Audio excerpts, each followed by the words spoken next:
रंग दे बसंती भूलना मत। वही व्यक्ति एक साधारण टपोरी हो सकता है सड़क का, और वही व्यक्ति बिल्कुल पलक झपकते ही आजाद हो सकता है। वही व्यक्ति कुछ और बन सकता है। आप क्या बन सकते हो आपको खुद पता नहीं है, और तब तक पता नहीं लगेगा यदा यदा। और जब तक वो चुनौती नहीं स्वीकारोगे ना, बाल सफ़ेद भी हो जाएं तो भी आप ऐसे ही 13-14 साल के जैसे रह जाते हो भीतर से। न गहराई आती, न जिम्मेदारी आती, कुछ बेकार। और 21 साल के भी हो सकते हो भगत सिंह सरीखे, और ये गहराई और ऐसी जिम्मेदारी की पूरे एक राष्ट्र को अपने कंधों पर उठा लिया 21 साल के नवयुवक ने।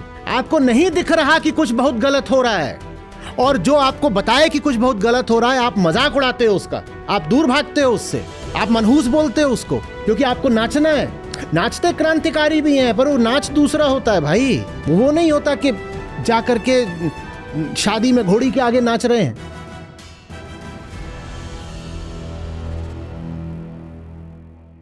जैसे रोशनी के सामने अंधेरे का होना वर्जित होता है, वैसे ही सच्चाई के सामने झूठ का होना वर्जित होता है।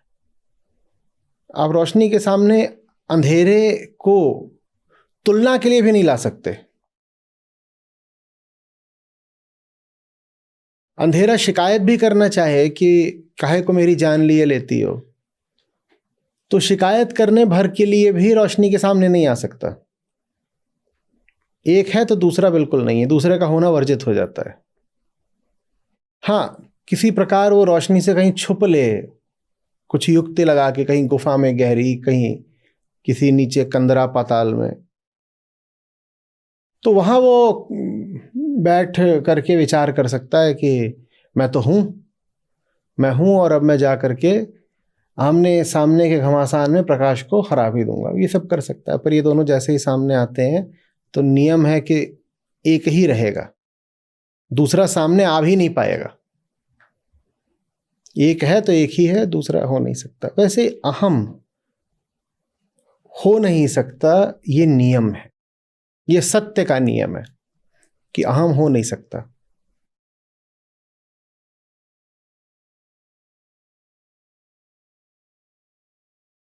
वो झूठ है ना। झूठ कैसे बोलेगा सच के सामने?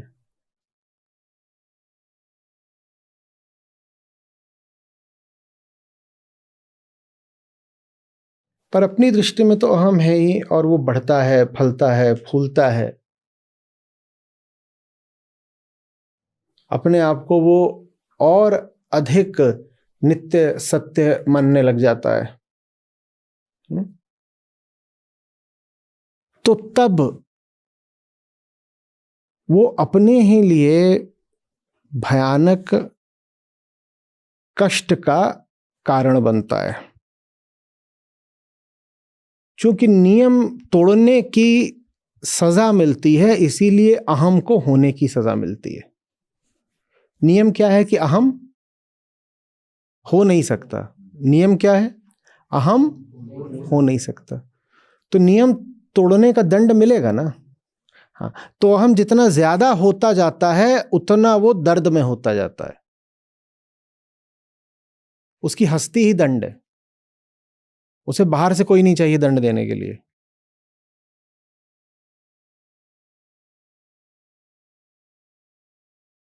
अस्तित्व का नियम तोड़ा है तो अस्तित्व ही दंड बन जाता। अस्तित्व माने होना, एग्जिस्टेंस।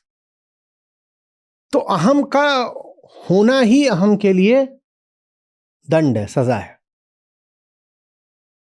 थोड़ा होगा तो कितनी सजा मिलेगी, और ज्यादा होगा तो कितनी मिलेगी। और उससे पूछो तो क्या होना चाहता है?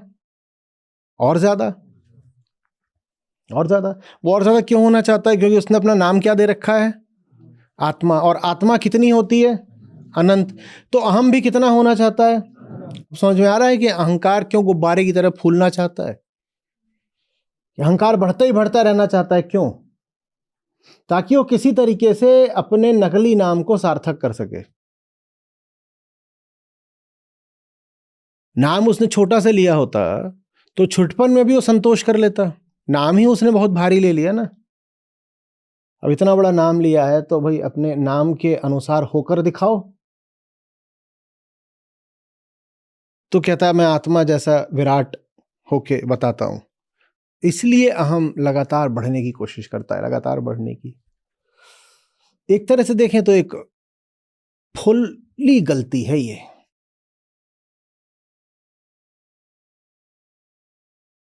नादानी की भूल है। होना तो आत्मा ही चाहता है, बस तरीका उल्टा पकड़ लिया। आत्मा वो हो जाए मिट करके, पर वो आत्मा होना चाहता है फूल करके।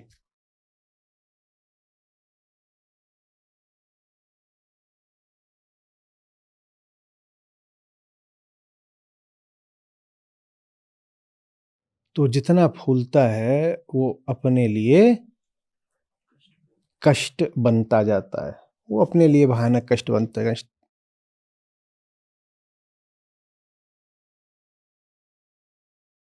और जितना वो अपने लिए कष्ट बनेगा उतनी इस बात की संभावना बढ़ जाती है कि ये फूलता हुआ गुब्बारा फटेगा। दर्द बढ़ता जा रहा है ना, किसी ना किसी बिंदु पर आकर के जिद टूटेगी, भ्रम टूटेगा, क्योंकि जिद को बनाए और बचाए रखना महंगा होता जा रहा है भाई। कितने दिनों तक ये जिद पाल करके रखोगे?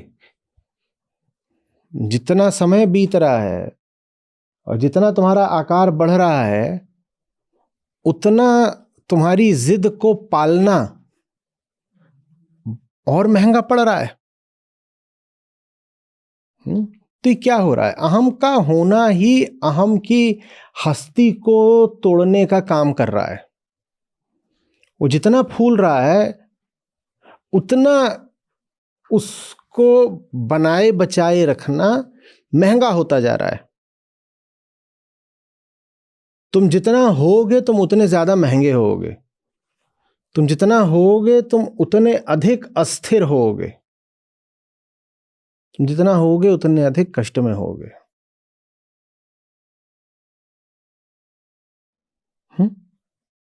अब अहम की दृष्टि से देखें तो वो तो बढ़ रहा है, पर वो जितना बढ़ रहा है उतना उसका दुख बढ़ रहा है, अतः उसका अंत निकट आ रहा है।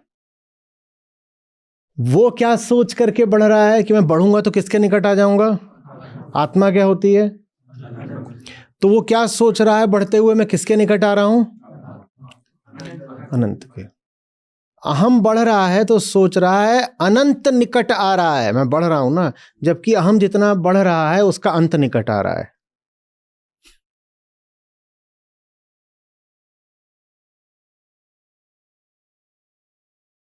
अहम बढ़ रहा है तो सोच रहा मैं किसके पास जा रहा हूं? गलत तो नहीं सोच रहा। पर कृष्ण मुस्कुराते हैं, कहते हैं जा तो तुम आत्मा के पास ही रहे हो, पर वैसे नहीं जैसे तुम सोच रहे हो।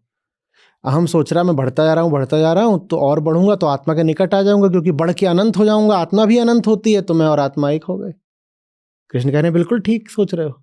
जितना तुम्हारा गुब्बारा फूल रहा है उतना तुम तो आत्मा के ही निकट रहे हो, पर अनंत से नहीं, अपने अंत से। अनंत तो तुम कभी हो नहीं सकते, पर आत्मा हो जाओगे। अनंत होकर नहीं, अंत होकर आत्मा हो जाओगे। जो तुम चाहते हो वो तुम्हें मिल जाएगा, पर तुम्हारे तरीके से नहीं मिलेगा। लिख लो, जो तुम चाहते हो वो तुम्हें मिल तो जाएगा, बिल्कुल मिलेगा। एक तरह से अहम का अधिकार है आत्मा को पाना।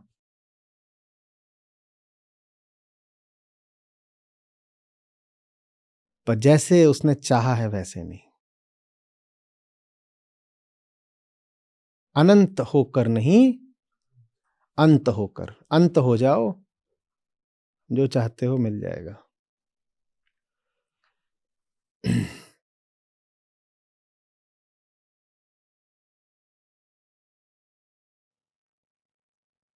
समझ में आ रही बात? तो जब अहम समझदार है, जैसे आज हमने बिल्कुल आरंभ में कहा था, तब तो मात्र आत्मा, इसी को समझदारी कहते हैं। भैया मैं तो हूं नहीं, मैं तो ऐसे ही हूं, बस जैसे सपने में कोई किरदार खड़ा हो गया हो। कि जैसे संयोग से समुद्र की कोई लहर खड़ी हो गई हो, मैं क्या अपनी हस्ती को बड़ा तूल दूं, मैं तो हूं नहीं, आत्मा है, सत्य, ठीक है, ये समझदारी की बात हो गई। पर जब नासमझी की भी बात है, तब भी जितनी नासमझी बढ़ेगी, नासमझी उतना अपने अंत के निकट पहुंचेगी। सत्य तब भी है जब है, और जितना सत्य कम होता जाएगा, कम किसकी दृष्टि में? अहम की दृष्टि में। सत्य जितना कम होता जाएगा, सत्य का विस्फोट उतना निकट आता जाएगा। गुब्बारा जितना फूलता जाएगा, गुब्बारे का फटना, विस्फोट होना उतना निकट आता जाएगा। ये सत्य के साथ बड़ी मजेदार बात हो गई। वो तब तो है ही है जब वो है, जब आपको लगता है कि वो नहीं है, आप हैं, तो तब वो और सर पे खड़ा हुआ है। समझ में आ रही है बात? जब धर्म है तब तो सत्य है ही, जब अधर्म है तब सत्य का विस्फोट है। जब धर्म है तो सत्य अपने शांत और स्निग्ध और मौन रूप में है, और जब अधर्म है तब सत्य अपने विस्फोटक विध्वंसात्मक रूप में है। दोनों ही दशाओं में है तो सत्य ही। समझ में आ रही बात? ऐसे समझ लो कि या तो अपनी समझदारी से मान लो कि वो है, नहीं तो उसका थप्पड़ खा के मान लो कि वो है।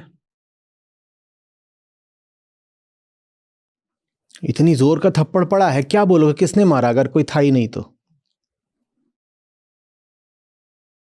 जैसे कोई हो, लेकिन उसको मानना आपके लिए बड़ी असुविधा की बात हो, तो आप बोले नहीं है, नहीं है, नहीं है। तो सुन रहा है नहीं है, नहीं है, बोल रहा हूं मैं हूं, बस मैं ही हूं, मेरे अलावा कोई नहीं है, पटाक। और फिर जो गूंज है, वो गूंज पूछ रही है कि अगर तुम्हारे अलावा कोई नहीं है तो ये थप्पड़ किसने मारा? तुमने खुद को तो मारा नहीं। तुम्हारी अपनी तो इच्छा ये है कि तुम सुखी सुख में रहो। अहम क्या चाहता है? सुखी सुख में रहो। तुम्हारा अपना तो दावा ये है कि तुम सबसे बड़े राजा हो। पर अभी जो थप्पड़ पड़ा ना, तो सुख की बात थी, और हमें यह भी नहीं लगता कि उससे साबित होता है कि तुम राजा हो। कौन से राजा हो जो अभी अभी थपड़ियाए गए हो? तो तुम जो भी कुछ अपने बारे में दावा कर रहे हो है तो झूठा ही। अब तो मान लो कोई और है, या तो खुद मान लो कि वो है, नहीं तो थप्पड़ खा के मान लो कि वो है। मानना तो पड़ेगा कि वो है। समझ में आ रही? लेकिन आज जो हमारे सामने श्लोक है, गीता के सबसे ज्यादा उद्धृत श्लोकों में से है, और इसमें एक और आयाम भी है। अभी हमने जितनी बात करी वो व्यक्तिगत तल पर है, आज जो बात हुई है वो सामाजिक तल पर भी है। आज के श्लोक में उतना भले ना समझ में आए, जब अगले पर आएंगे तो एकदम समझ आएगा। जब परित्राणाय साधूनाम विनाशाय च दुष्कृताम, वहाँ तो एकदम ही स्पष्ट हो जाएगा कि बात यहाँ पर एक व्यक्ति मात्र की नहीं हो रही है, वहाँ दूसरे भी सम्मिलित हैं इस पूरी बात में। जो दुष्कृत्य करने वाले लोग हैं और जो साधु लोग हैं, एक को बचाना है, एक का नाश करना है। तो माने यहाँ बात समाज की हो रही है कि समाज में दो तरह के लोग हैं, साधु भी हैं और असाधु भी हैं, और मेरा प्राकट्य दोनों के लिए अलग अलग अर्थ रखता है। अब कुछ ऐसे भी सूरमा होते हैं, जब हम कई व्यक्तियों की बात करें, उनमें कुछ ऐसे भी होते हैं जो चुनते हैं बहुत बहुत दर्द झेलते रहना, झेलता जाऊंगा दर्द, झेलता जाऊंगा दर्द, बदलूंगा नहीं। उसको हठ भी बोलते हैं, उसको बेशर्मी भी बोलते हैं, उसको बहुत कुछ बोलते हैं, लतखोरी भी बोलते हैं। वो कहते हैं सतखोरी से भली लतखोरी। क्या सत का सेवन नहीं होना चाहिए किसी भी दशा में। लत माने लात का सेवन हो जाए तो हो जाए। कहते कितनी भी लात मार लो, लतखोर बन लूंगा, सतखोर नहीं बनूंगा। खोर माने खाने वाला। उन्हें पिटना स्वीकार है, मिटना स्वीकार नहीं है। क्या बोलता है ऐसों का, हम पिट लूंगा, मिटूंगा नहीं, मिटूंगा नहीं। तो अगर एक समुदाय ही हो, लोगों का एक समूह हो, तो सबके साथ ऐसा नहीं होता है कि कष्ट झेलते झेलते उनको सद्बुद्धि आ जाए और वो कह दें, मान लें, सचमुच सर झुका दें कि हां, हमारा होना हमारे लिए ही घातक है। बड़ा जबरदस्त हठ हो सकता है अहंकार में भी। पुरानी कथाएं हमारे सामने आती हैं जहां राक्षसों ने और बुरी नीयत वालों ने भी बड़ी बड़ी तपस्याएं करी हैं। तपस्या भी हठ होती है, एक प्रकार का जिद लगती है, धृति लगती है। अड़ गए हैं। और क्यों अड़ गए हैं? क्योंकि जो हमें चाहिए वो चाहिए, भले अपने विनाश के लिए, दुनिया के विनाश के लिए चाहिए, भले बस अपनी कामना वासना की पूर्ति के लिए चाहिए। मैं तो तीनों लोकों का राज्य भोगूंगा और इसके लिए मैं महादेव की उपासना करे जा रहा हूं। और कथा बोलेगी 10,000 साल तक उपासना करता रहा।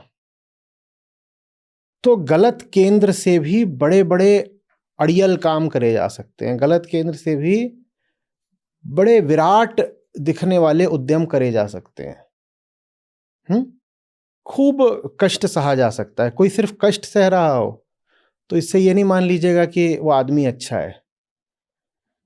ये हमारी बहुत सारी भूलों में एक ये भी भूल है कि हम किसी को बहुत मेहनत करता देखते हैं, कई बार तो हम कहते हैं देखो बेचारा कितनी मेहनत कर रहा है। व्यर्थ केंद्र से, घातक केंद्र से भी बहुत मेहनत करी जा सकती है।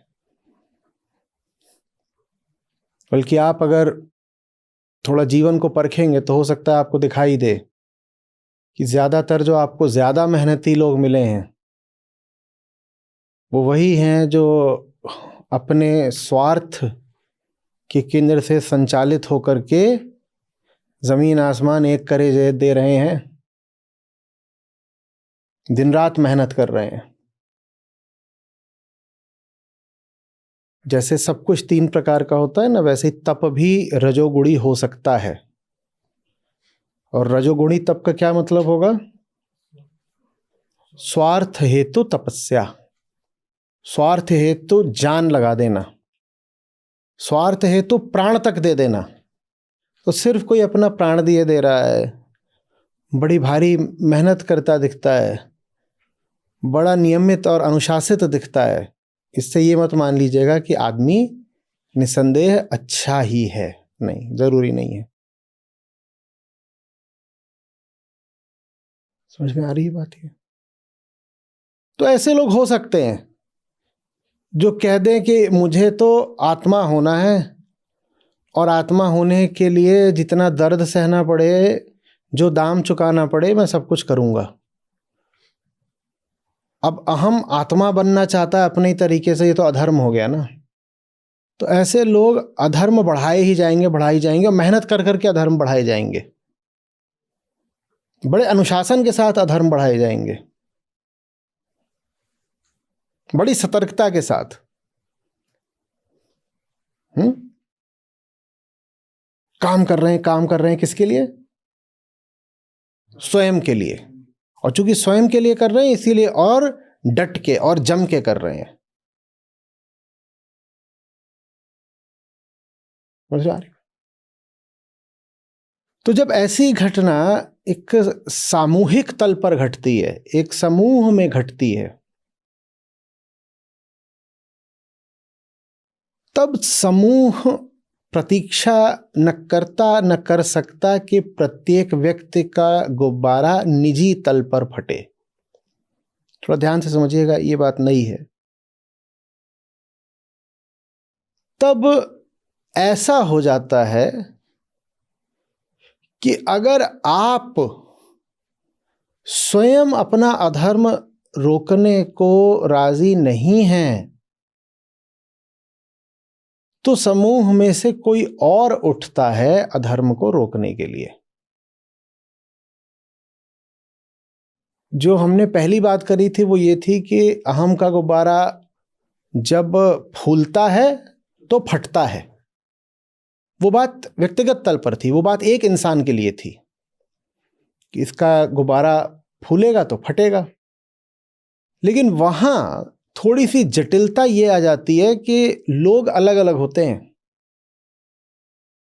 किसी को एक झटके में, एक ठोकर में सद्बुद्धि आ जाती है, और कोई ऐसा होता है जो सारी ठोकरें पी जाता है, सारे दर्द पी जाता है।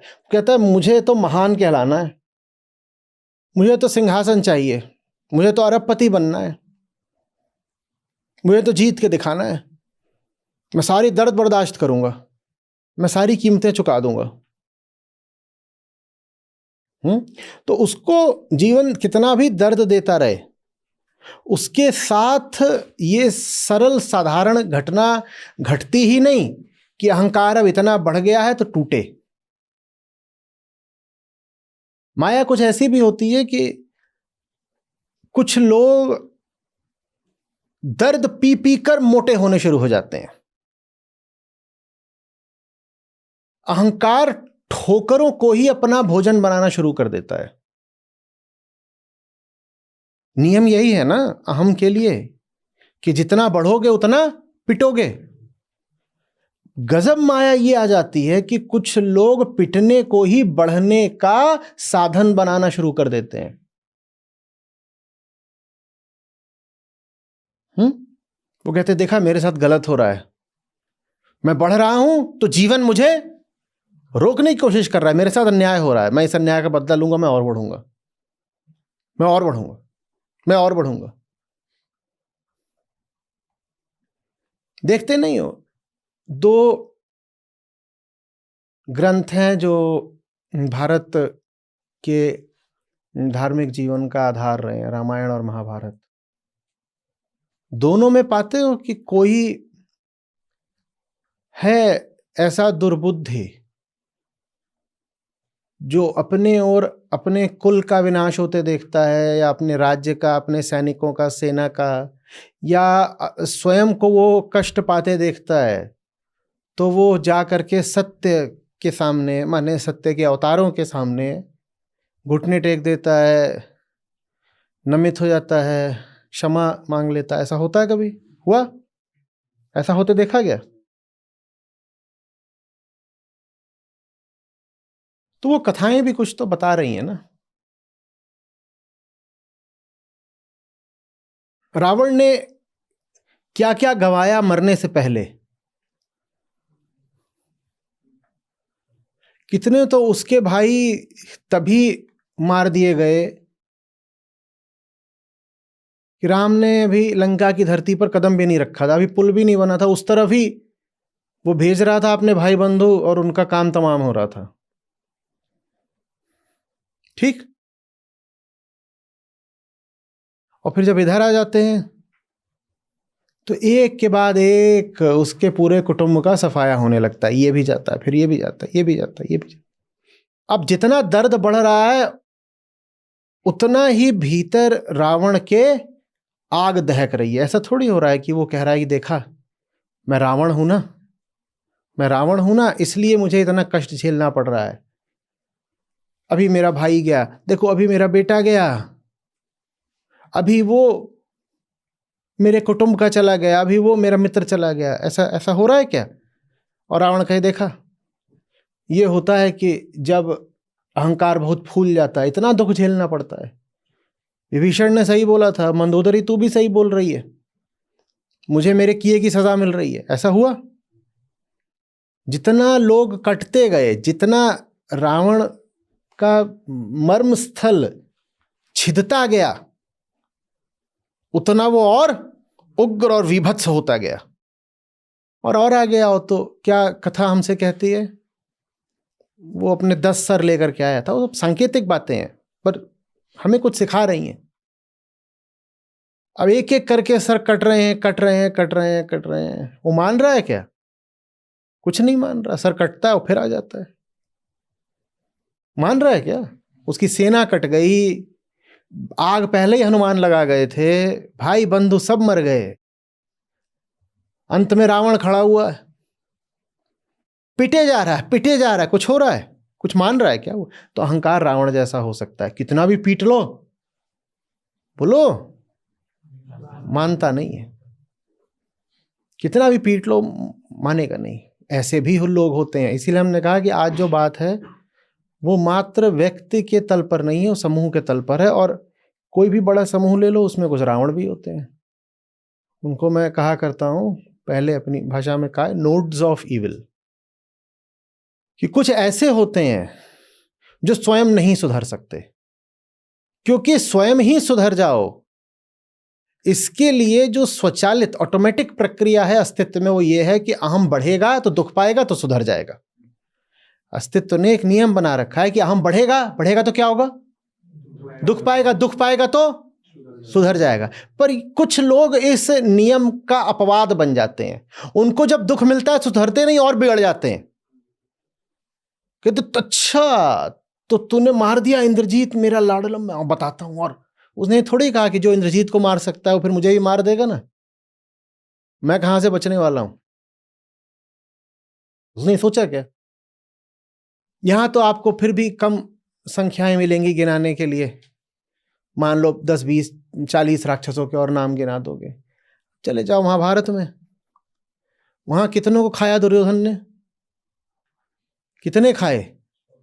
99, और उसमें कर्ण और जोड़ दो भाई, तो वो भी तो भाई ही है, तो 100 हो गए पूरे। वो 100 खा के बैठा हुआ है, और 100 खा के भी सुधर रहा है कोई? और 100 तो सिर्फ भाई है। उसके ऊपर उसके और जो तमाम रिश्तेदार, उसके सब गुरु लोग भी, और पितामह को खा लिया, दूर दूर के और राजाओं को खा गया, खुद तो खाया ही। ये जो 100 थे, 100 के जो ससुराल के पक्ष के लोग थे उनको भी खा गया। और कईयों की कई कई रानियां थीं, वो जिन देशों से आई थी उनके मायके, उन्होंने अपने वहां से भी सेनाएं बुलवाई थी कि ये भी कौरव पक्ष से लड़ेंगी सेनाएं, वो सब भी सबको खा गया।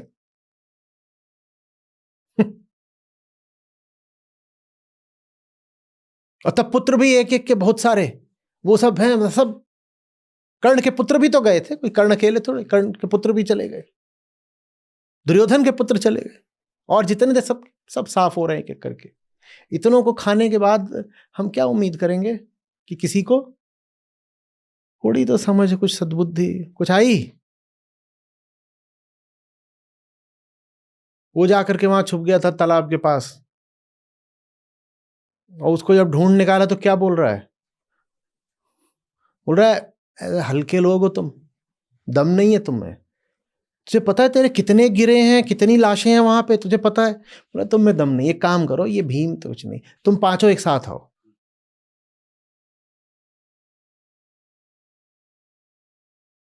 तो उनका धर्मराज जाग गया, वो बोले 5 नहीं एक साथ आएंगे, तुम चुन लो हम में से किसी एक को। अब जबरदस्त घबराए अर्जुन, बोले क्या कर दिया महाराज धर्मराज, और जो इसने नकुल सहदेव चुन लिए तो उनको छोड़ दो महाराज, इसने आपको ही चुन लिया कि आपसे करेगा गता युद्ध, संभाल लोगे आप? बोले अब बोल दिया तो बोल दिया। वो तो दुर्योधन की अपनी नैतिकता। दुर्योधन बोला तुम हल्के लोग हो, जब मैंने कहा 5 आओ तो कह रहे हो एक, चलो एक में ये तुम्हारा सबसे जबरदस्त भीम है, इसको भेजो, इसको तोड़ूंगा। और उसने तोड़ ही दिया था। वो तो फिर बचा लिया कृष्ण ने, नहीं तो तोड़ ही बैठा था।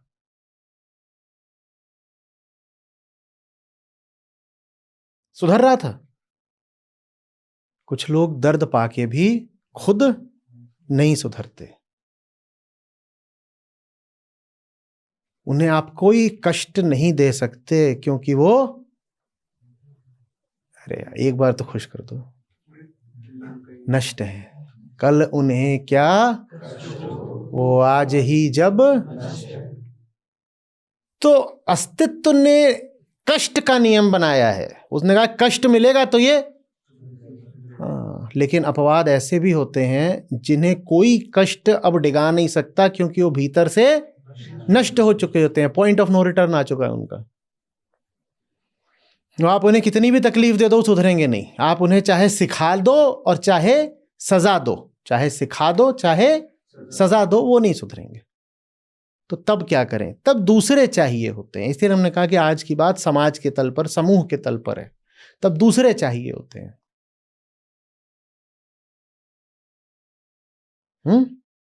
कि जब जब धर्म की हानि होगी, आज हमसे कह रहे हैं श्री कृष्ण, तब तब मैं आऊंगा। मैं आऊंगा, मैं आऊंगा माने तुझ में नहीं आऊंगा तो उसमें आऊंगा।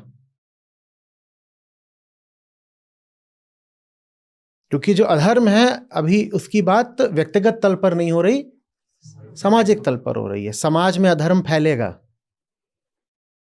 तो कोई ना कोई तो ऐसा होगा ही जिसमें कृष्णत्व उदित होगा।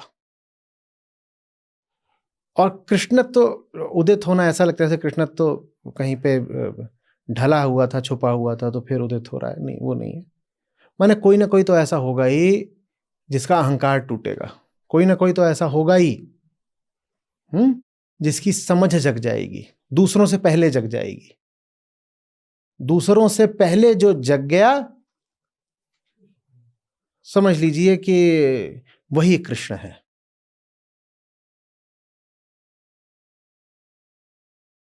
आप जग जाइए, आप कृष्ण हैं।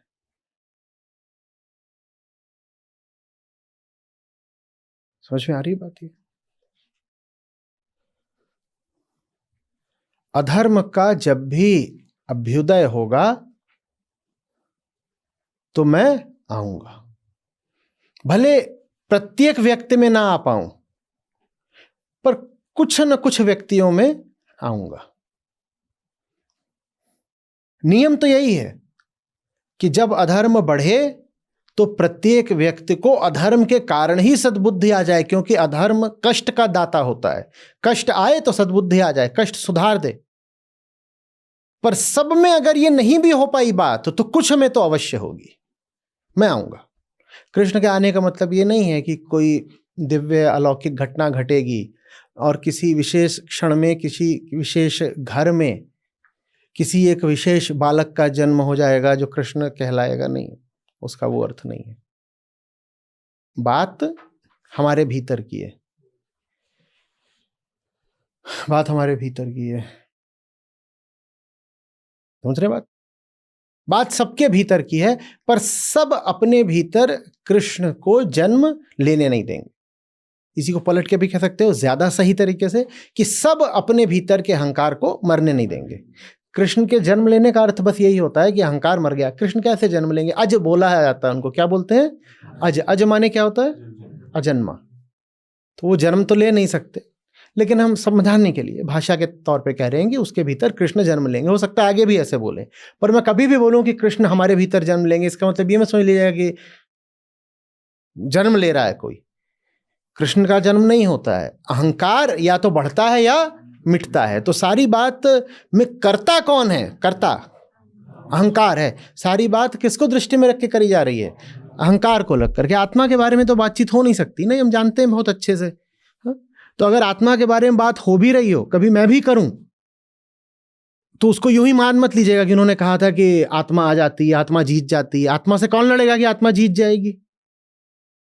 आत्मा से कोई लड़ने आएगा जीत जाएगी आत्मा? क्या? ठीक है। तो आत्मा की जीत बोलूं तो उसको सुनिएगा ये कि मैंने कहा अहंकार की हार, बस यही है। तो जब समाज में अधर्म बढ़ता है तो प्रत्येक व्यक्ति के भीतर वेदना संवेदना पैदा होती है। ये क्या हो रहा है, ये क्यों हो रहा है, ये क्या है? क्योंकि अधर्म का अर्थ ही है वो जो आपको दुख देगा। अधर्म में आनंद मिलता होता तो अधर्म बहुत अच्छी बात होती भाई। पूरा धर्म का क्षेत्र किसके लिए है? व्यक्ति के लिए। व्यक्ति को अगर सचमुच अधर्म ही आनंद दे पाए तो अधर्म से ज्यादा शुभ क्या हो सकता है? पर अधर्म आनंद देता नहीं, अधर्म मुक्ति देता नहीं।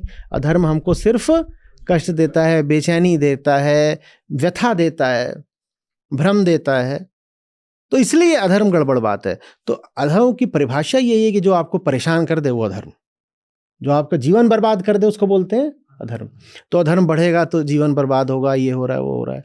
लेकिन हर व्यक्ति अपनी बर्बादी को लेकर सजग नहीं होता। कुछ ऐसे होते हैं जो अपनी बर्बादी को भी बड़ी विकृत दृष्टि से देखते हैं। वो कहते हैं देखा मैं अच्छा आदमी हूं ना, इसलिए मुझे इतना दंड मिल रहा है।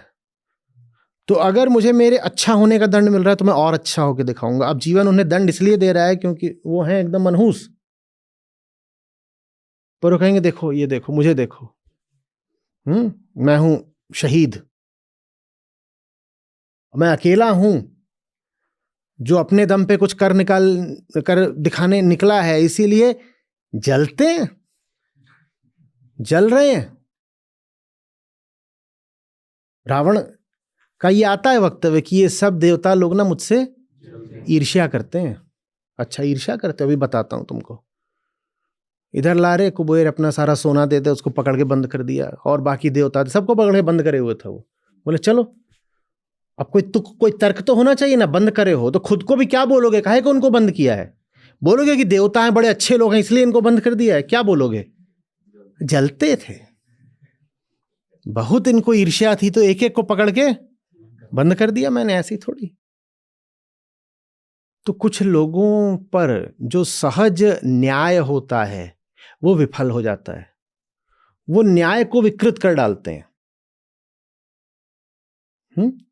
तो तब कोई दूसरा होता है जो उनको फिर विनाशाय च दुष्कृताम, फिर ऐसों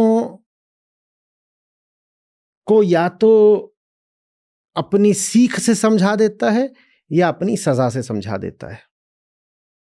काश के दुर्योधन जैसे भी सीख से समझ पाते।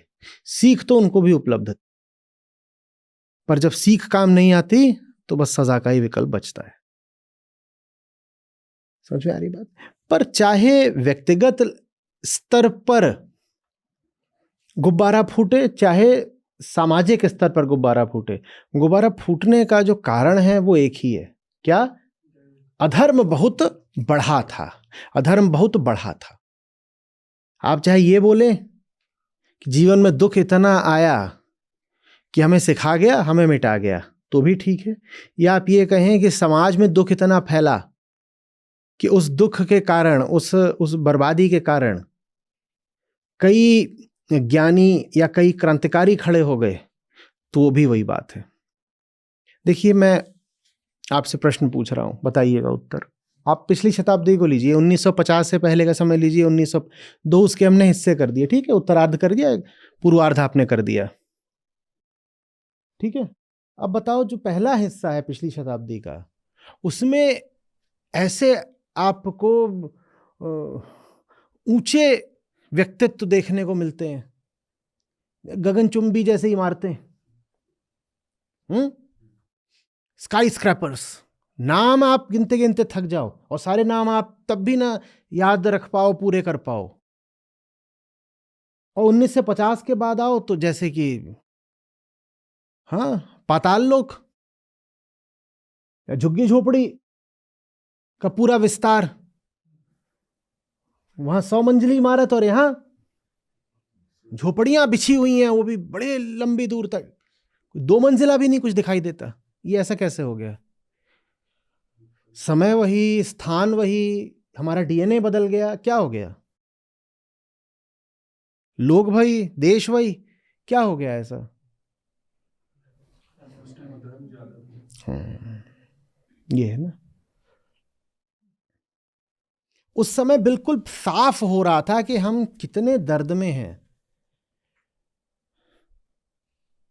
गुलामी माने बंधन, सूक्ष्म नहीं थे, स्थूल हो बैठे थे।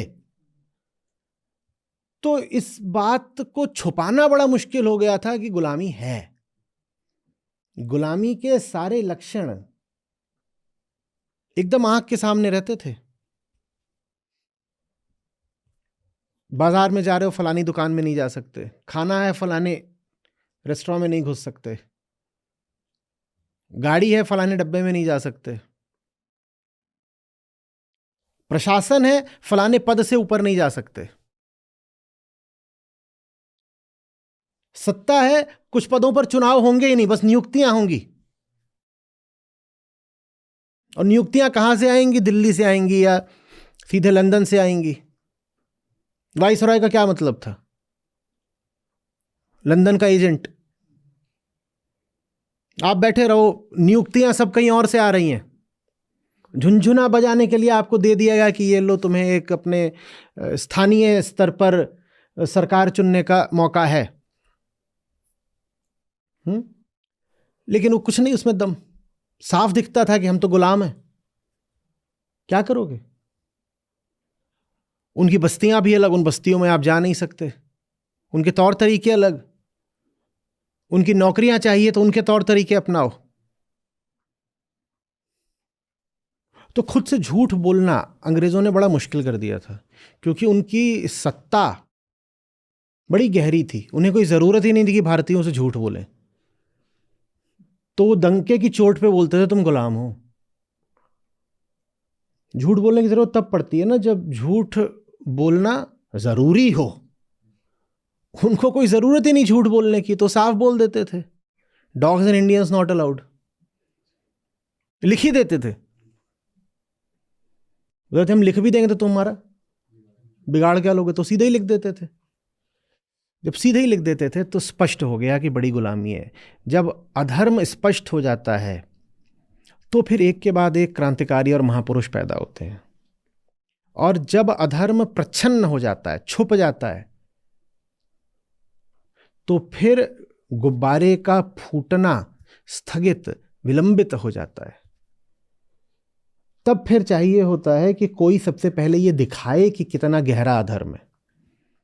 अधर्म की अगर प्रतीति ही नहीं होगी तो समाज से महापुरुष पैदा नहीं होंगे, क्रांतिकारी नहीं उठेंगे।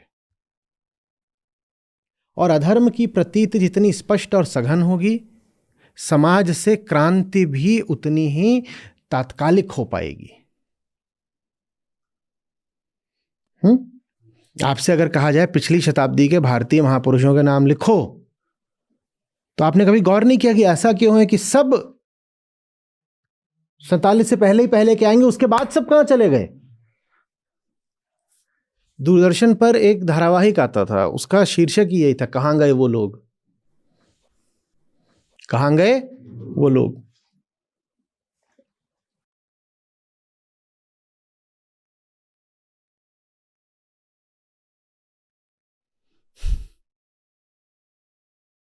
यही हम थे, यही आप थे, यही हमारा रक्त, यही हमारी पीढ़ियां।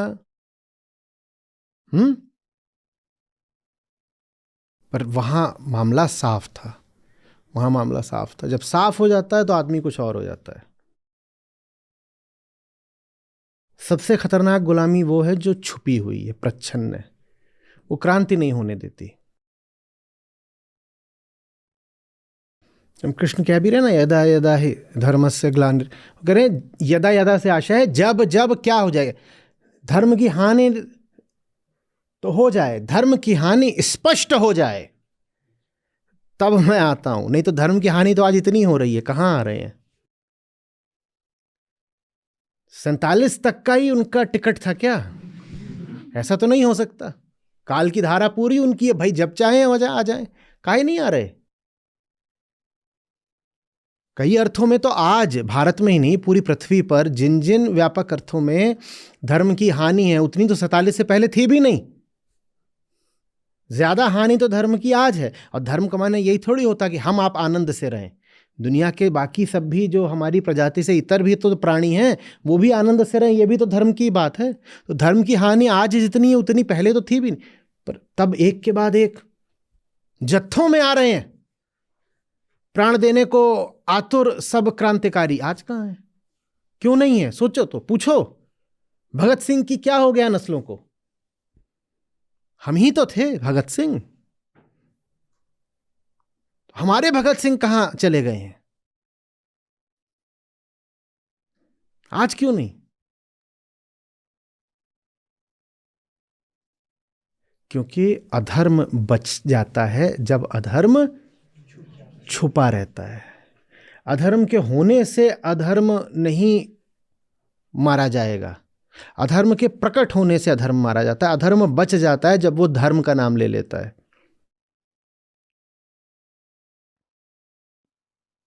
हम आज बात करते हैं, चाहे मैं स्वतंत्रता आंदोलन के जो अग्रणी क्रांतिकारी थे उनकी बात करूं, विज्ञान में भी भारत के जो बड़े नाम हैं वो सारे के सारे कब के हैं? सब 47। कितनी अजीब बात है। हम कहते हैं विज्ञान के लिए प्रयोगशालाएं चाहिए और पैसा चाहिए, फंडिंग चाहिए। वो तब कहाँ से आ गया था?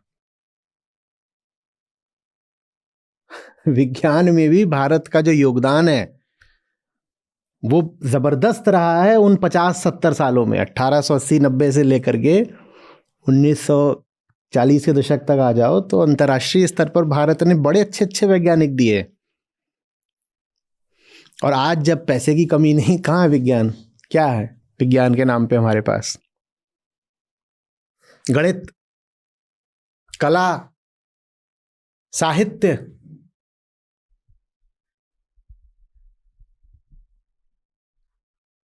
समझ रहे हो ना बात को? क्योंकि अंग्रेजों ने एक उपकार करा था हम पर, उन्होंने सब जाहिर कर दिया था। उन्होंने हमसे कह दिया था कुत्ते हो तुम। और हमारी चेतना को जब कोई बोलता है कि पशु हो तुम, तो चेतना में कुछ ऐसा है जो बिल्कुल क्रोधित होकर के मूर्छा से खड़ा हो जाता है, कहता ना ये झूठ है, मेरी सच्चाई कुछ और है।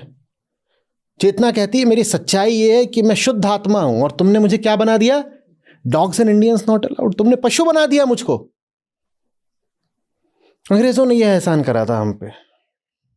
उन्होंने इतनी जोर की लात मारी थी कि हम उठ बैठे थे। आज लात नहीं लोरियां हैं, हम सो बैठे हैं। हम सो बैठे कहाँ? बैठे बैठे तो कुछ ही सूरमा सोते हैं जैसे उधर, हम सो लेटे हैं। समझ में आ रही है बात ये?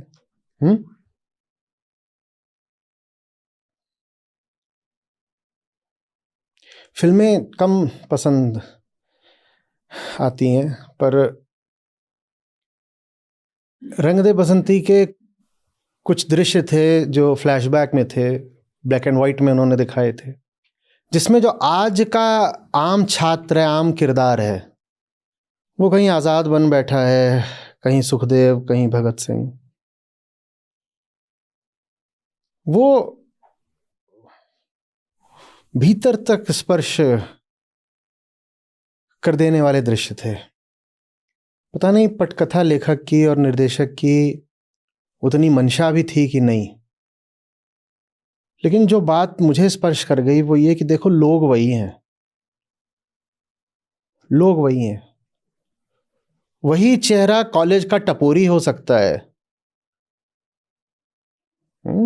और उसी चेहरे में पोटेंशियल है, संभावना है कि वो महान क्रांतिकारी बन जाए। लोग वही हैं। अभी थोड़ी देर पहले ये क्या कर रहा था? ये ढाबे पे बैठ करके सस्ते चुटकुले बता रहा था, मजाक कर रहा था, और तभी पर्दा उठता है, दृश्य दूसरा, फ्लैशबैक, और वो क्या बन गया है? वो आजाद बन गया है, वो आजाद बन गया है। और कह रहा है आखिरी गोली मेरे नाम। या छूओगे तुम तो अधिक से अधिक मेरी लाश कोई। जिंदा हूं तो आजाद हूं, नाम ही मेरा क्या है? आजाद। जब आजाद मेरा नाम है तो तुम कैसे गिरफ्तार कर लोगे? मैं तो आजाद हूं। जब तक जीऊंगा आजाद रहूंगा। गिरफ्तार कर लेना, लाश गिर जाएगी, उसको कर लेना गिरफ्तार। और अनुकूल नहीं है स्थितियां। आजादी का भ्रम है, आजादी का भ्रम है। तो यही जवानी, यही ऊर्जा इधर उधर मटरगश्ती कर रही है, आवारागर्दी कर रही है, यही ऊर्जा आजाद बन सकती थी। अगर साफ साफ इसको बता दिया गया होता कि तुम आजाद नहीं हो। आजाद आजाद बन पाए क्योंकि उनको स्पष्ट हो गया था कि आजादी नहीं है। हमें भ्रम है कि आजादी, इसीलिए कोई आजाद नहीं पैदा होता, कोई आजाद नहीं पैदा होता। तो कृष्ण कह रहे हैं यदा यदा ही धर्मस्य ग्लानिर्भवति भारत। जब स्पष्ट हो जाता है कि धर्म नहीं ही रहा, तब कृष्णत्व जन्म ले लेता है। वो जन्म वाली बात को मैंने समझा रखा है पहले ही, मत सोचना कि कोई विशेष कोई, ठीक। जब स्पष्ट हो जाता है कि धर्म नहीं रहा, आज स्पष्ट नहीं होने दिया जा रहा। आज सबको लग रहा है कि सब कुछ ठीक ठाक ही तो चल रहा है, सब ठीक ठाक ही तो चल रहा है।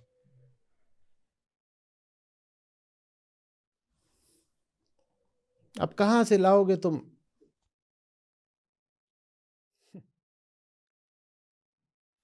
कि गांधी आए, कि गोखले आए, तिलक आए? कोई नहीं आएगा।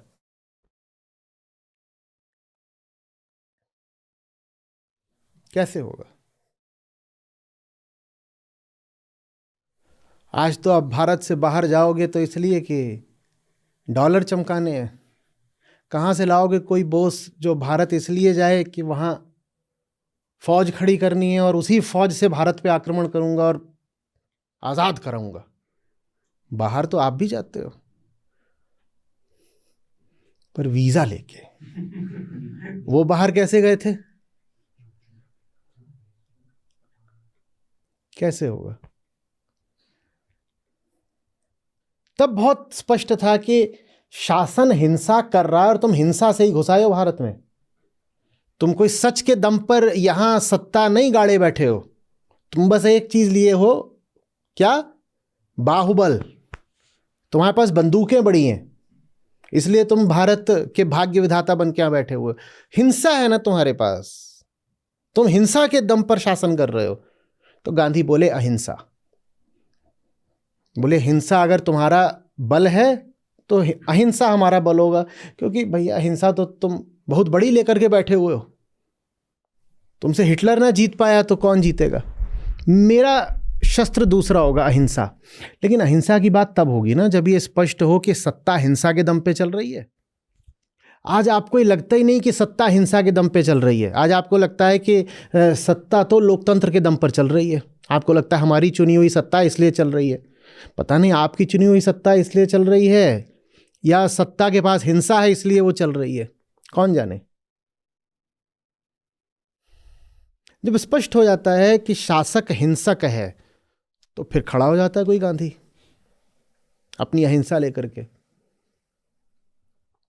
आज कुछ स्पष्ट नहीं होता। आज हमारे पास मनोरंजन है, कुछ स्पष्ट नहीं होने दिया जाता। जब भी कहीं स्पष्टता आ रही होती है मनोरंजन दे दिया जाता है। नाचो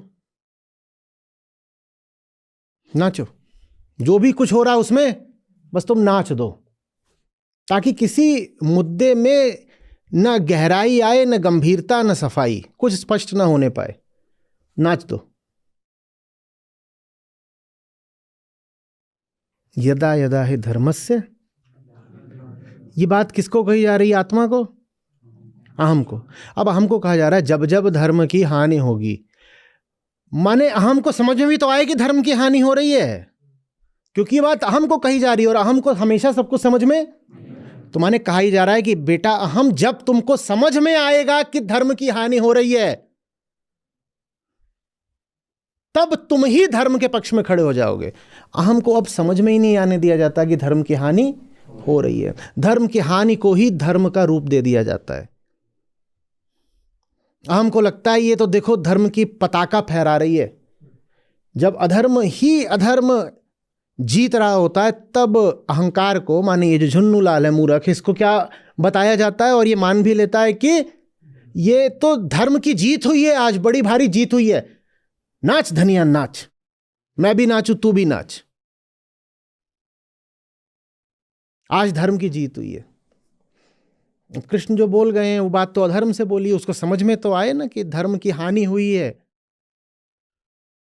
और जैसे ही समझ में आए कि धर्म की हानि हुई है, फिर कृष्णत्व तो आ सकता है। हमें नहीं समझ में आता, और कोई बताने आता है कि धर्म की हानि हो रही है तो हम उसको कहते हैं क्या हो गया, कुछ बुरा चल रहा है, गलत चल रहा है जिंदगी में, क्या हो गया, क्यों इतने परेशान हो, सब कुछ अच्छा चल रहा है ना। अच्छा, सब कुछ अच्छा ही तो चल रहा है। सोचो, जिन शहीदों पर फख्र करते हो, उनको कहीं से भ्रम हो जाता है कि सब अच्छा ही चल रहा है, तो क्या होता। क्रांति की शुरुआत तो तब होती है ना जब स्पष्ट दिखाई देता है कि सब अच्छा। आज ये मानना वर्जित है कि सब अच्छा नहीं चल रहा है। जो कह दे अच्छा नहीं चल रहा उसको कह देते बेचारे को डिप्रेशन हो गया। क्या बेटा ब्रेकअप हुआ, क्या हो गया।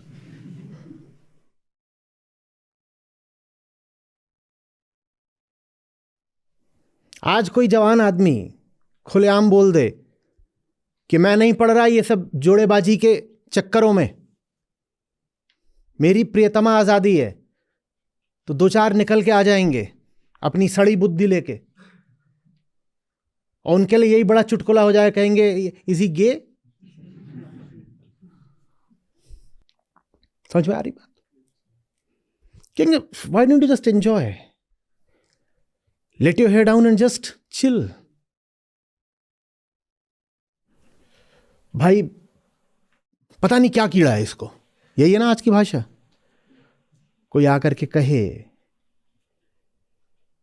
कि ये है इस वक्त दुनिया में जो सीधे सीधे अधर्म की निशानी है, और इतना अधार्मिक ये जगत पहले कभी नहीं हुआ इतिहास में, इतना आज है, तो तुरंत उसको क्या बोल देंगे, कीड़ा है इसे कुछ। भाई तुझे तो परेशान रहने का कीड़ा है, इसका जो भी अर्थ हो, पता नहीं कौन सा कीड़ा होता है, पर भाषा यही है आज, इसको तो परेशान रहने का कीड़ा है।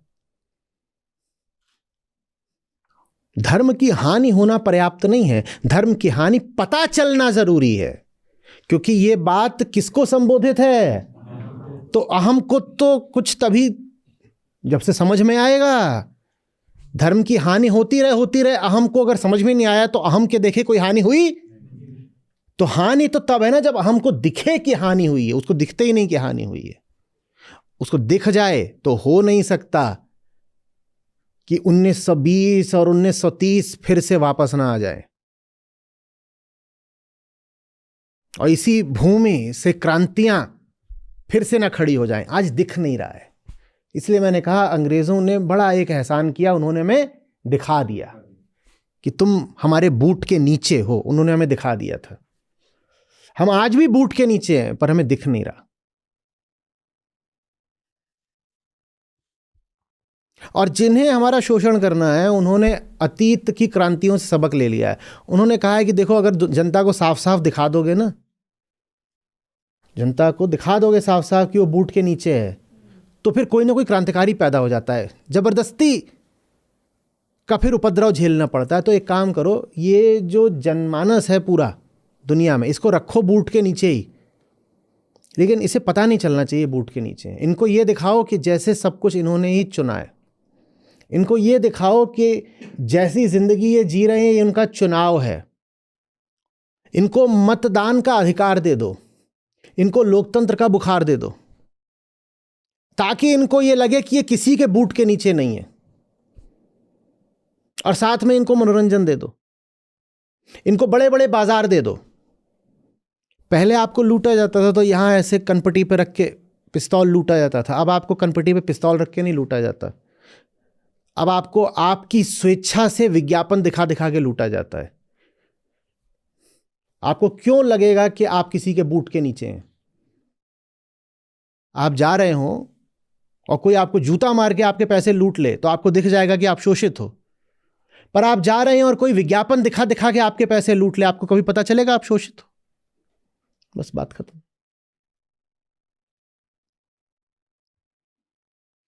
तो इसलिए आज क्रांतियां नहीं होती हैं, क्योंकि आपको पता ही नहीं लगता कि आप शोषित हो।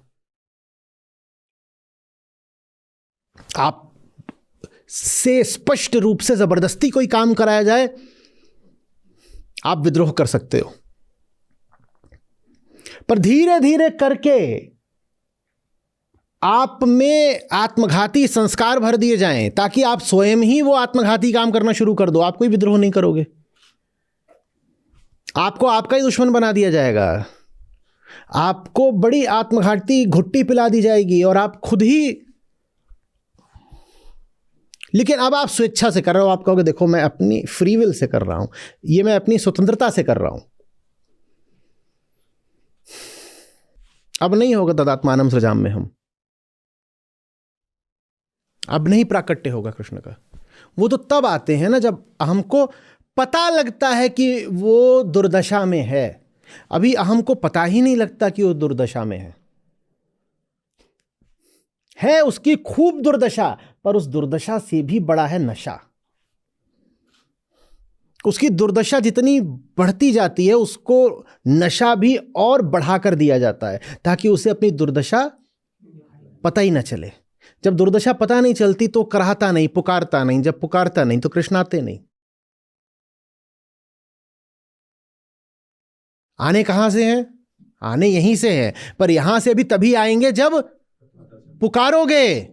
और पुकारोगे क्यों? जब दुर्दशा से गहरा है नशा। इतनी नशे में हो, दुर्दशा हुई जा रही, फर्क क्या पड़ता है? कई तरह के नशे हैं। तो शोषकों ने सबक सीख लिया है। क्रांतियां बहुत हो गई ना, यूरोप के लगभग हर बड़े देश में, पश्चिमी यूरोप के क्रांतियां हो गई, रूस में क्रांति हो गई, अमेरिका में भी एक तरह की क्रांति हो गई। जो उनका गृह युद्ध था उसको क्रांति ही मानो, क्योंकि वो भी ऊंचे विचारों बनाम दासता का युद्ध था, वो भी एक तरह की क्रांति ही थी।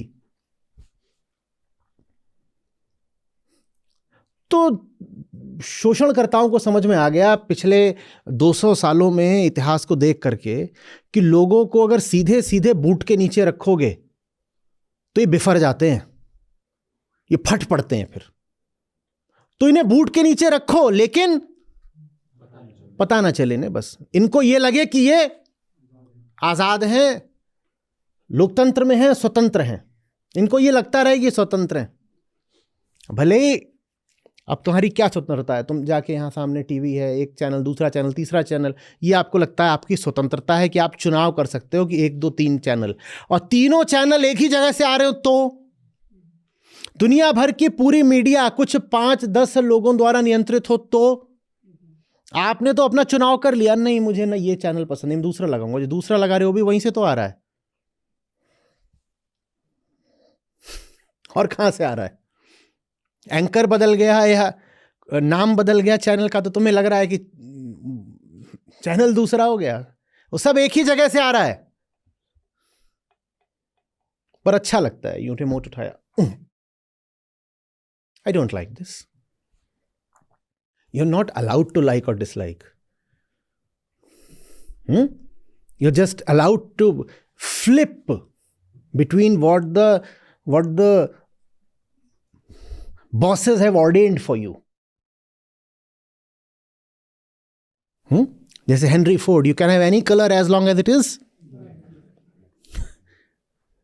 You have great choice. तो हमें अच्छा लगता है, हम चॉइस तो है ही हमारे पास। समझ में आ रही है बात? हम खूब अपने आप को बहला लेते हैं, देखो आ जाएंगे ना, भगवान जी आएंगे। वो एक ठो आई थी, वो मेरे करण अर्जुन, वैसे ही मेरे कृष्ण जी आएंगे। काय को आएंगे दादी? वो बोल गए हैं गीता में इसलिए। अरे उनके गीता में बोलने से नहीं होता, वो शर्त रख गए हैं, यदा यदा लिख गए हैं, वो बहुत बड़ी शर्त है। उन्होंने ये थोड़ी कहा है कि निश्चित रूप से आऊंगा। वो शुरुआत ही यदा यदा माने धर्म माने शर्त लगा करके वो कह गए हैं। जो बात है वो एक शर्त से बंधी हुई बात है, शर्त पूरी नहीं हो रही, कहां से आ जाएं? और जब जब शर्त पूरी हुई है तब तब आए। मैं तो कह रहा हूं अगली पिछली शताब्दी में ही कितने नाम और कितने रूप लेकर आए थे, और मात्र पुरुष ही नहीं, नारी के भेष में भी आए थे। शर्त क्या है? कि तुमको दिखे कि धर्म की ग्लानि और अधर्म का अभ्युदय हो रहा है। यह शर्त है। यह शर्त पूरी होती है, आ जाते हैं। दिख कहां रहा है? दिखना क्यों जरूरी है? मुझे यह दिखना क्यों जरूरी है कि अधर्म बढ़ रहा है? क्योंकि उन्हें मुझसे ही आना है भाई। जब मुझे ही नहीं दिख रहा तो वो मुझसे कैसे आएंगे?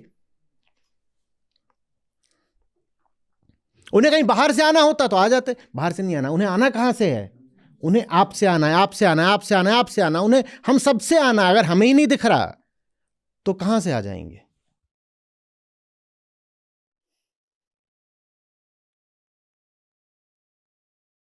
समझ में आ रही है बात? ये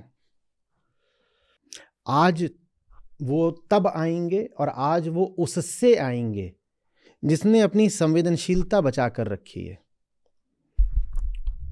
जिसको तब भी दिख रहा होता है जब औरों ने काले चश्मे पहन लिए होते हैं गाढ़े रात में। आज उससे आएंगे जो देखने से इनकार नहीं कर रहा। खोजना नहीं है, देखना है। खोजने का मतलब होता है दिख नहीं रहा है, छुपा हुआ है, पीछा वगैरह करके खोद खन के किसी रहस्य को अनावृत करना है। यह होता है खोजना। खोजना नहीं है, बोलो देखना। देखने का मतलब है सामने है, पर तुम पे नशा इतना गहरा है कि सामने की चीज नहीं दिख रही। नशा माने समझ रहे हो ना? भ्रम है, कुछ समझ कुछ और रहे हो, इसको नशा बोलते हैं। साफ साफ देखने समझने की शक्ति कुंठित हो गई है, इसको नशा बोलते हैं। सामने है, सामने है। जिस क्षण तुम स्वीकार कर लोगे जो सामने है, यथार्थ तथ्य, उस क्षण भीतर से कृष्ण अवतरित हो जाते हैं। इसीलिए हम कहते हैं तथ्य सत्य का द्वार है। अधर्म है चारों तरफ है, सामने है। अधर्म को देख लो, कृष्ण आ जाएंगे। कृष्ण आ नहीं जाएंगे, आप ही कृष्णत्व का वाहक और वाहन बन जाओगे, वेसल बन जाओगे। आप पाओगे आपके भीतर से एक बिल्कुल नई अनोखी अनूठी ऊर्जा फूट रही है। आपको आपका ही कोई ऐसा आयाम दिखाई देगा जिसके प्रति आप अनभिज्ञ थे अभी तक। समझ में आ रही ना बात? रंग दे बसंती भूलना मत। वही व्यक्ति एक साधारण टपोरी हो सकता है सड़क का, और वही व्यक्ति बिल्कुल पलक झपकते ही आजाद हो सकता है। वही व्यक्ति कुछ और बन सकता है। आप क्या बन सकते हो आपको खुद पता नहीं है। आप क्या बन सकते हो आपको नहीं पता है, और तब तक पता नहीं लगेगा यदा यदा। वो कह रहे हैं ना, जब जब शर्त लगी हुई है, तब तक पता नहीं लगेगा जब तक आप कोई बहुत बड़ी चुनौती स्वीकार नहीं कर लेते। बड़ी चुनौती तभी स्वीकारोगे जब उस चुनौती की ज़रूरत दिखाई देगी। ज़रूरत यही होती है कि कुछ बहुत गलत हो रहा है, उसी को अधर्म बोलते हैं। कुछ बहुत गलत हो रहा है, मुझे ठीक करना है। और जब तक वो चुनौती नहीं स्वीकारोगे ना, वो व्यक्ति के चरित्र में जिसे कहते हैं निब्बापना, वही रह जाता है। आप बड़े नहीं हो पाते। हो गए आप 30-40 साल के हो जाओ, कितने भी साल के हो जाओ, आप वयस्क नहीं हो पाते, एडल्ट नहीं हो पाते। बाल सफेद भी हो जाएं तो भी आप ऐसे ही 13-14 साल के जैसे रह जाते हो भीतर से। न गहराई आती, न जिम्मेदारी आती, कुछ बेकार। और 21 साल के भी हो सकते हो, भगत सिंह सरीखे। और ये गहराई और ऐसी जिम्मेदारी कि पूरे एक राष्ट्र को अपने कंधों पर उठा लिया 21 साल के नवयुवक ने। 21 साल, यहां कोई भी नहीं है जो 21 का होगा। सब 21 से ऊपर के हैं, हमसे सबसे छोटे हैं वो उम्र में। अपनी शहादत के दिन भी वो हम सबसे छोटे हैं उम्र में। हम में से कईयों से आधी उम्र के भी नहीं है वो। उन्होंने जिम्मेदारी उठाई। जिम्मेदारी तभी उठाई जाती जब दिखता है कि कुछ बहुत गलत, आपको नहीं दिख रहा कि कुछ बहुत गलत हो रहा है, और जो आपको बताए कि कुछ बहुत गलत हो रहा है आप मजाक उड़ाते हो उसका, आप दूर भागते हो उससे, आप मनहूस बोलते हो उसको, क्योंकि आपको नाचना है। नाचते क्रांतिकारी भी हैं, पर वो नाच दूसरा होता है भाई। वो नहीं होता कि जाकर के शादी में घोड़ी के आगे नाच रहे हैं।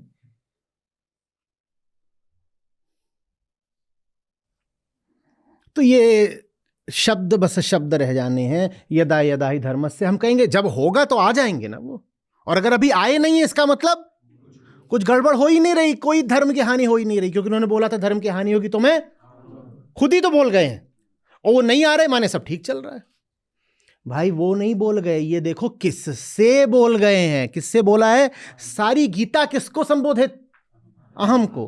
तो तुम्हें तो लगेगा ना हानि हो रही है, तब आएंगे, तुम्हें नहीं लग रहा हानि हो रही है। ये मैं चौथी पांचवी बार बोल रहा हूं, फिर बता रहा हूं। दुनिया का सबसे बड़ा अधर्मी वो है जिसको दिखाई नहीं पड़ रहा कि चारों तरफ अधर्मी अधर्म है। ऐसे ही लोगों के कारण अधर्म कायम है, जो कहते हैं सब बढ़िया चल रहा है। क्या अच्छा चल रहा है? आज से ज्यादा धर्म तो कभी था ही नहीं जितना आज है। इन्हीं के कारण अधर्म और गहरा गया। और अधर्म जब भी बढ़ेगा किसका नाम लेके बढ़ेगा? धर्म का। अधर्म ये थोड़ी बोलेगा मैं अधर्म हूं।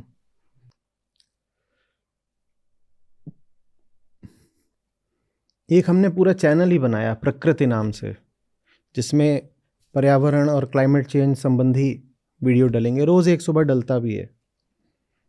उसके साथ में कई और बनाए गए थे साल डेढ़ साल पहले। बाकी जो बने थे वो सब बहुत आगे निकल गए। प्रकृति सबसे कम लोग देखते हैं, क्योंकि देखोगे तो समझ में आएगा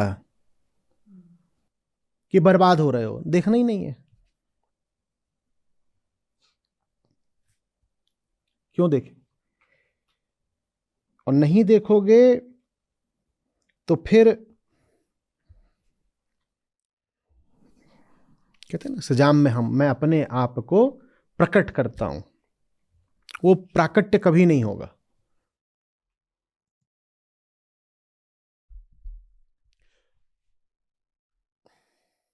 मालिक मेरे, कुछ क्यों ठीक हो अगर कुछ गलत ही नहीं है? बहुत छोटी सी बात पूछ रहा हूं, बताओ तो। कुछ ठीक क्यों हो अगर कुछ गलत ही नहीं है तो?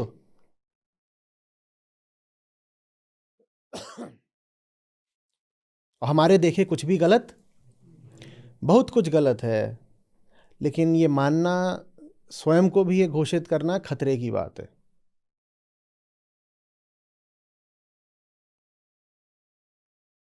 आज के समय में जो कह दे कि सब गलत ही गलत है,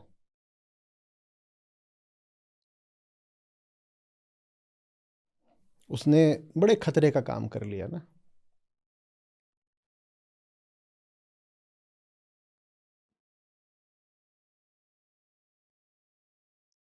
समझ में आ रही है बात? तो इसलिए फिर इसी श्रृंखला में आगे जाकर कृष्ण कहेंगे, अब वो उस पर हम आएंगे अगले हफ्ते में, कि फिर जब समाज में बहुत सारे हो जाते हैं जो इतने जड़, इतने अचेत हो जाते हैं, इतने नशे में और मनोरंजन में मूर्छित हो जाते हैं कि उनको कुछ दिखाई नहीं देता कि कितना कुछ गलत चल रहा है, तब फिर कोई एक उठता है, और जो एक उठता है वो उनमें से जो सही होते हैं पर कमज़ोर, उनको सहारा देता है। और जो ऐसे होते हैं दुर्योधन सरीखे, पॉइंट ऑफ नो रिटर्न, तो उनका क्या होता है? विनाश। परित्राणाय साधूनाम।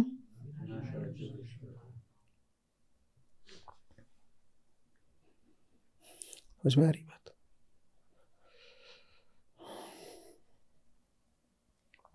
जिम्मेदारी की बात होती है ना, बताना कि कहाँ क्या ठीक नहीं है। सब ठीक है तो कोई जिम्मेदारी नहीं, सो जाओ, सब ठीक तो है, सो जाओ। और अगर गड़बड़ है सब कुछ तो क्या करना पड़ेगा?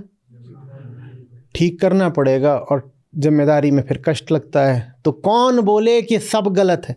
अच्छा, थोड़ा बहुत कुछ गलत है तो आदमी बोल भी दे कि कुछ गलत है। सब्जी बनी है, उसमें नमक भर कम है, तो बहुत खतरे की बात नहीं है, आप बोल सकते हो कि नमक कम है। जिसने बनाई है वो भी बहुत आहत नहीं होगा, भाई नमक कम रह सकता है, चलो नमक ऊपर से डाल दिया, हो गई, ठीक हो गई बात। पर वो सब्जी की जगह वो कुछ और बना है, बम चकाचक बन गया है, बिल्कुल सब्जी है ही नहीं वो। और जिसने बनाई है उससे बिल्कुल प्राणों का नाता है, और उसने तरकारी बोल के बम तरकारी बना दी है बिल्कुल, तो आप कुछ नहीं बोलोगे। थोड़ा बहुत कुछ ऊंच नीच होती, छोटी भूल चूक होती तो आप बोल देते कि भैया थोड़ा नमक दे दो, नमक जोड़, बढ़िया हो जाएगी सब्जी। पर वो सब्जी नहीं है, वो क्या है? वो बम चकाचक है। आप कुछ नहीं बोलोगे, आप खा लोगे, या आप बोलोगे सुनो आज और भी कुछ बढ़िया खाते हैं, ये तो है ही बहुत स्वादिष्ट, और ऐसी स्वादिष्ट चीज को हमें फ्रिज में सहेज के रखना चाहिए, डीप फ्रीजर में आने वाली पुश्तों के लिए। हम तुम बाहर चलते हैं कहीं पे, फूड कोर्ट वगैरह में बैठेंगे, शॉपिंग भी होगी, मूवी भी होगी, डिनर भी होगा। समझ में आ रही है बात? जब बहुत कुछ गलत होता है तो मनोरंजन तुरंत तस्वीर में आ जाता है। वो सब्जी इतनी गलत बनी है कि अब कहना पड़ेगा कि चलो बाहर चलते हैं, कुछ खरीदेंगे, फिर कुछ खाएंगे, बड़ा मजा आएगा।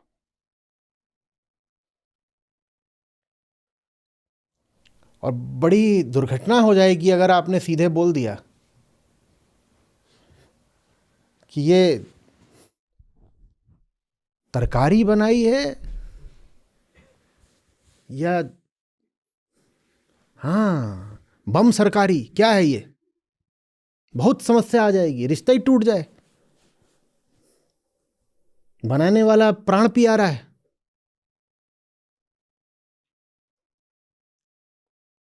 समझ में आ रही है बात? सीधे सीधे कहना बहुत कुछ गलत है, खतरे और जिम्मेदारी की बात होती है। और जब मामला बहुत ही ज्यादा गलत होता है तो खतरा और जिम्मेदारी भी बहुत ही ज्यादा हो जाते हैं, इसलिए हम और कुछ नहीं बोल पाते।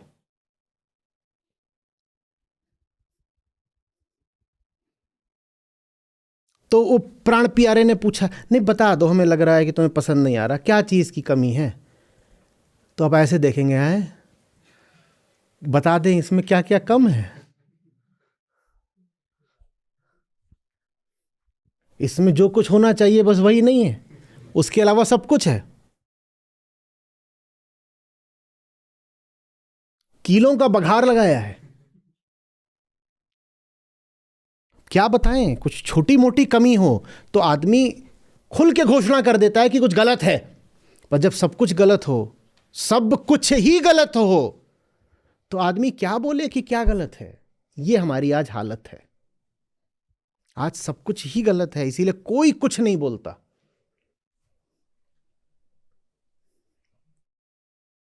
इसका आशय यह भी है कि आज फिर जो हमें सुधार चाहिए, परित्राणाय साधूनाम, वो सुधार सतही या पारिधिक नहीं होगा, वो बहुत केंद्रीय होगा। हमारे व्यक्तिगत जीवन और हमारे सामाजिक जीवन, हमारे राष्ट्रीय और हमारे वैश्विक जीवन का जो केंद्र ही है, वो केंद्र ही बदलना पड़ेगा, क्योंकि सब कुछ ही गलत है। छोटे मोटे सुधार से काम नहीं चलेगा। दाल में, सब्जी में सिर्फ नमक की कमी नहीं है, कुछ और ही बन गया है। दाल के अलावा सब कुछ है उसमें।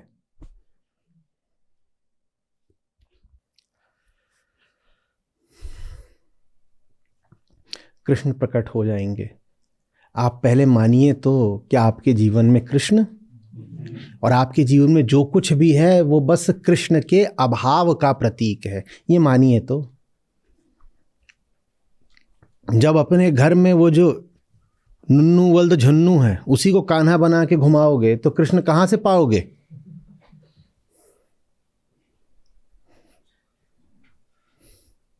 देखा नहीं 2-2 साल वालों को वो मोर पंख लगा के और बांसुरी दे देते, कहते मिल गया कान्हा। तो अब कृष्ण काहे को पाओगे? पहले मानो कि नहीं है, एकदम नहीं है। खतरनाक बात है ना मानना कि नहीं है। फिर ये जवाब भी देना पड़ेगा कि अगर कृष्ण नहीं है जीवन में तो ये सब जो है जीवन में ये कौन है फिर? अब ये बड़ा असुविधा वाला सवाल है कि अगर जीवन में कृष्ण नहीं है और जीवन तो भरा ही हुआ है तो किनसे भरा हुआ है फिर? कृष्ण तो है नहीं, तो इनके नाम बताओ ये कौन है? अब वो जवाब देने में जबान थरथराती है, इसलिए कृष्ण नहीं आते। और जब आएंगे तो कहाँ से आएंगे? बहुत अच्छे से याद रखना, आसमान से नहीं आएंगे, यहाँ से आएंगे। कृष्ण का जन्म कहीं ना आकाश में होता है ना किसी और के घर में होता है। कृष्ण तो यहीं से जन्मते हैं, आपकी छाती से। कुछ हो रही है स्पष्ट बात?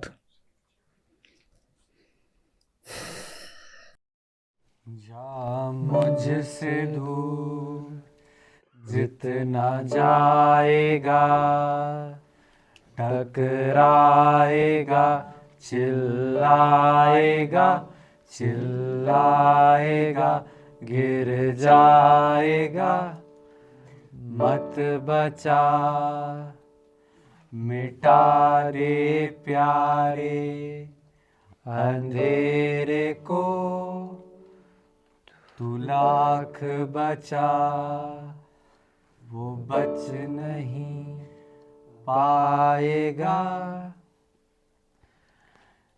जा मुझसे दूर जितना जाएगा, टकराएगा, चिल्लाएगा, चिल्लाएगा, गिर जाएगा, मत बचा, मिटा दे प्यारे अंधेरे को, तू लाख बचा वो बच नहीं पाएगा।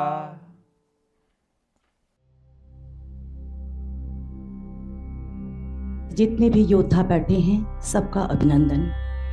मैं सरिता एक रिटायर्ड प्राचार्य हूँ, साथ ही साथ सरकारी कार्यक्रमों की उद्घोषणा भी लगातार 35 वर्षों तक करती रही हूँ।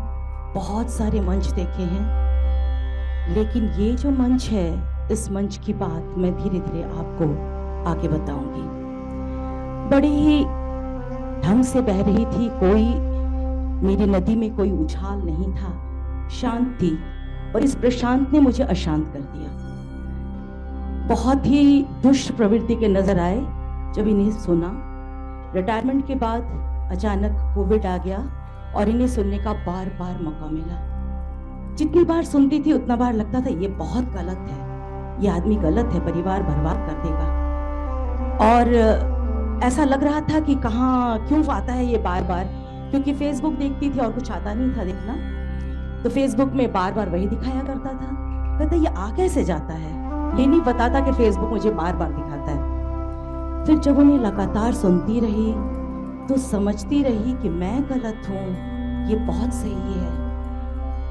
आचार्य जी ने न केवल मन पर असर डाला, शरीर पर असर डाला, जीवन पर असर डाला, धन पर असर डाला, और ऐसे मेरे जीवन को बदल दिया कि मैं लगातार फॉरवर्ड करती रही अपने बच्चों को उनकी वीडियोस। और बच्चे पहले तो इग्नोर करते थे, बंद कर देते थे, धीरे धीरे बच्चे भी उनके प्रभाव में आ गए। बहुत खुशकिस्मती मेरी कि अच्छा भजन गाता था तो कबीर गाना शुरू कर दिया। लगातार उनके भजनों को कॉपी करता रहा, गाता रहा, और बाद में उसने मुझसे आज्ञा ली कि माँ अगर तुम चाहो तो मैं ये नौकरी छोड़ दूँ, गूगल की नौकरी है, पैसा बहुत है, और चला जाऊँ आचार्य के पास। मैंने कहा हाँ योद्धा, ये तुम्हारी जीत है, वो तुम्हारे कृष्ण हैं और तुम उनके अर्जुन हो, तुम चले जाओ। और उसने आचार्य जी को ज्वाइन किया। बहुत खुशकिस्मती की बात, स्वयं अपने भोजन को पकाता है, खाता है, रहता है और बहुत सुधार उसके जीवन में आ रहा है। आप सबको धन्यवाद।